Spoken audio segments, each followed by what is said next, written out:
안녕하십니까. 목회의 관점으로 본 요한계시록 이윤식 목사입니다. 이 시간에도 목회의 관점으로 본 요한계시록 4장 4절로 6절과 함께 하겠습니다. 자, 보좌 앞에 수정과 같은 유리바다가 있고 보좌 가운데와 보좌 주위에 네 생물이 있는데 앞뒤에 눈들이 가득하더라.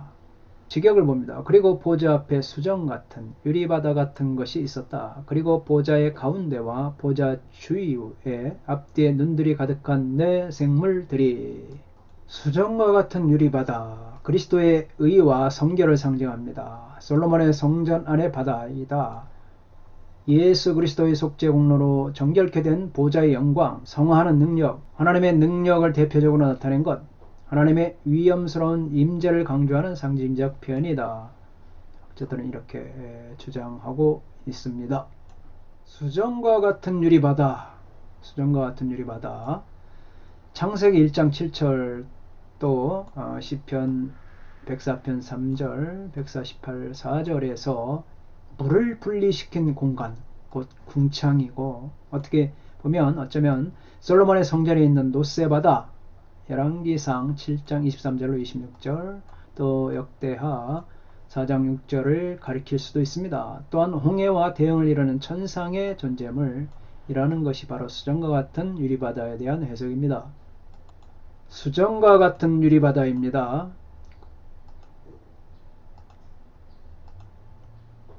자, 이 수정과 같은 유리바다는 궁창 아래의 물과 궁창 위의 물, 창세기 1장 7절 말씀이죠. 또 노세바다, 열왕기상 7장 23절로 26절에 이 노세바다로 표현됩니다. 에스겔 1장 22절에서도 수정 같은 궁창의 형상이다. 또 요한계시록 4장 6절 본문에 오늘 수정과 같은 유리바다, 이와 같이 창세기로부터 열왕기상, 에스겔, 요한계시록까지 수정과 같은 유리바다에 대해서 이렇게 설명이 되어 있습니다. 요한계시록 15장 2절에 의하면 승리한 성도들이 모세의 노래를 부르며 서 있는 것으로 언급된 유리바다와 같은 곳으로 확인되기 때문입니다. 또 내가 보니 불이 섞인 유리바다 같은 것이 있고 우상과 그의 우상과 그의 이름의 수를 이기고 벗어난 자들이 유리바닷가에 서서 하나님의 검은고를 가지고, 두 본문 6장 8절 15장 2절은 또한 천상의 존재들이나 바다 위 또는 바다 옆에 서 있는 자들에게 승리관념을 적용시키는 것으로 연계되어 있습니다. 6절 보면 보좌 앞에 수정과 같은 유리바다가 있고 보좌 가운데와 보좌 주위에 네 생물이 있는데 앞뒤에 눈들이 가득하더라.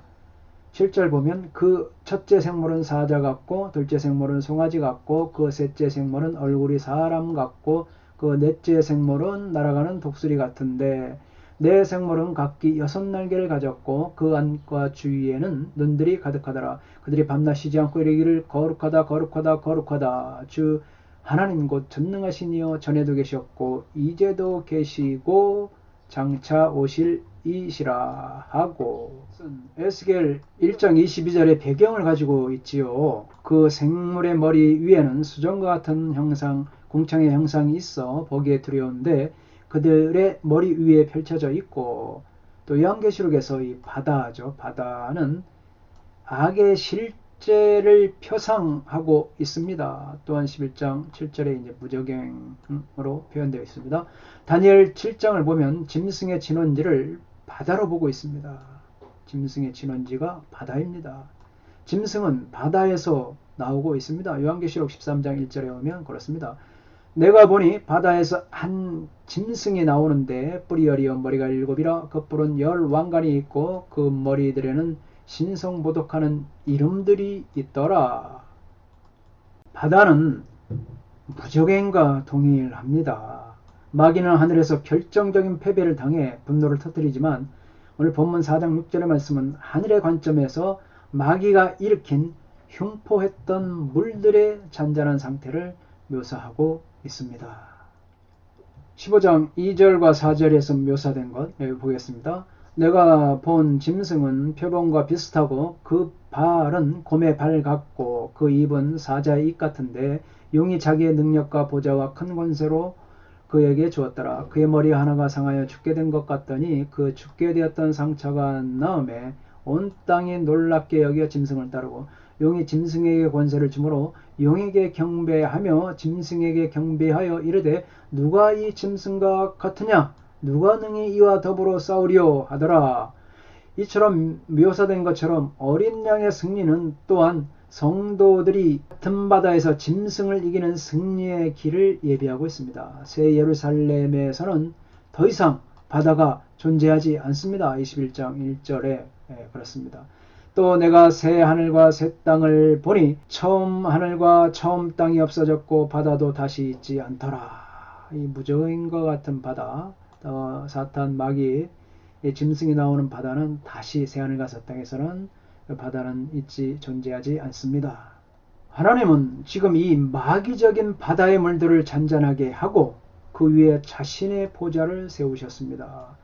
수정같이 잔잔해진 바다와 달리 수정같이 맑은 생명수의 강이 이제 자유롭게 주님의 보좌에서 나와 흐릅니다. 주님의 강이 나를 춤추게 해. 수정같이 맑은 생명수의 강이 하나님의 보좌에서 나와 흐르고 있는 것입니다. 또 그가 수정같이 맑은 생명수의 강을 내게 보이니 하나님과 및 어린 양의 보좌로부터 나와서 할렐루야. 바다는 옛 질서에 속하여 하나님을 대적하는 세력을 상징하고 있습니다.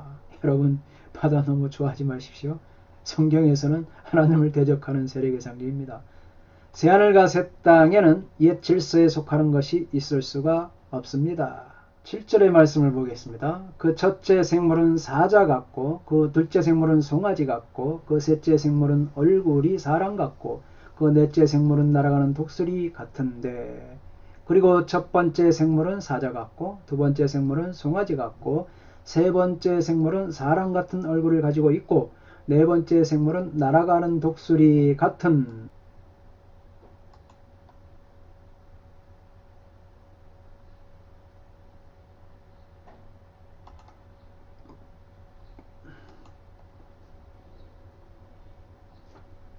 그들에게 각각 네 얼굴과 네 날개가 있고 에스겔 1장 6절입니다. 그 얼굴들의 모양은 넷의 앞은 사람의 얼굴이요 넷의 오른쪽은 사자의 얼굴이요 넷의 왼쪽은 소의 얼굴이요 또 넷의 뒤는 독수리의 얼굴이니 이처럼 에스겔서의 모습은 이와 같습니다. 내 생물의 모습을 보면 천계에 있는 이런 실존들이나 혹은 기타 영물들의 상징을 의미한다. 하나님의 보좌를 수종드는 높은 그룹의 영물들이다. 귀한 천사의 대표들이다. 피조물의 대표를 의미한다.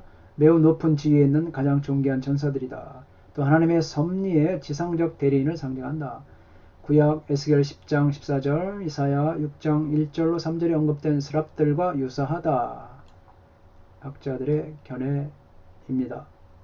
이들의 견해를 보면 첫째, 에스겔에 묘사된 네 생물은 사자, 사소, 소, 사람, 독수리죠. 사소, 사독. 에스겔이 포로로 잡혀간 바벨론 신전 앞에 있는 동물의 형상으로 그렇게 했다는 견해입니다. 에스겔 10장에 바벨론 포로의 신전 앞에 있는 동물의 형상. 그 동물의 형상은 날개를 가진 거대한 황소와 또 사자가 사람의 머리를 하고 신전 입구에 있었습니다. 이 형상의 유래는 황소자리, 사자자리, 전갈자리, 이 사람들의 대표죠. 또 물병자리, 독수리로 바뀌는 등 하늘의 네 별자리를 이제 의미합니다. 이들은 각각 하늘의 4분의 1을 차지하고 네 방향을 사방이죠. 사방을 관찰하며 사계절을 대표한다. 이렇게 생각합니다. 하지만 왜 하나님께서 이것들을 이용하려 요한에게 계시하였는지는 이제 분명하지 않다는 것입니다.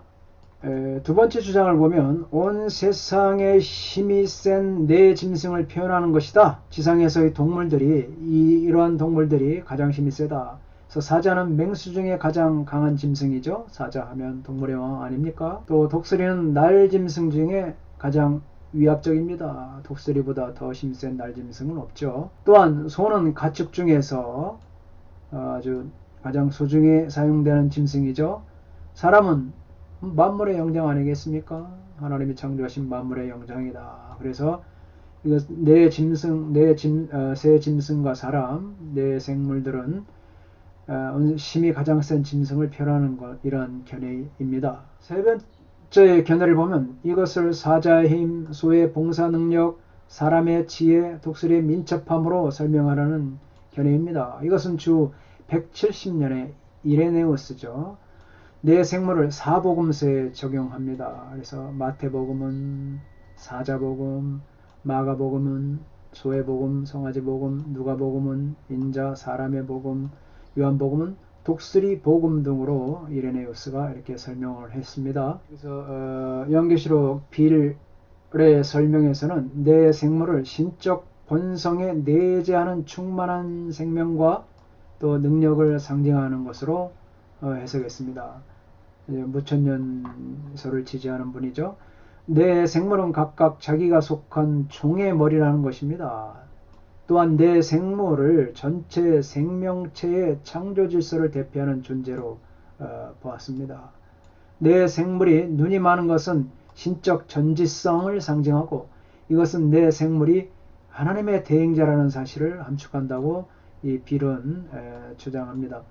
내 생물은 어린 양의 종으로서 설명합니다. 4장에서는 내 생물이 언급되는 것은 그들이 천상의 보좌 주위에 자리 잡고 있는 영원한 왕의 수행원이기 때문이기도 하며 최종적인 완성이 있을 때까지 인간에 대한 심판을 시작하고 계속 이 심판을 보좌하는 일을 하기 때문이라는 것입니다. 그래서 참고 구절입니다.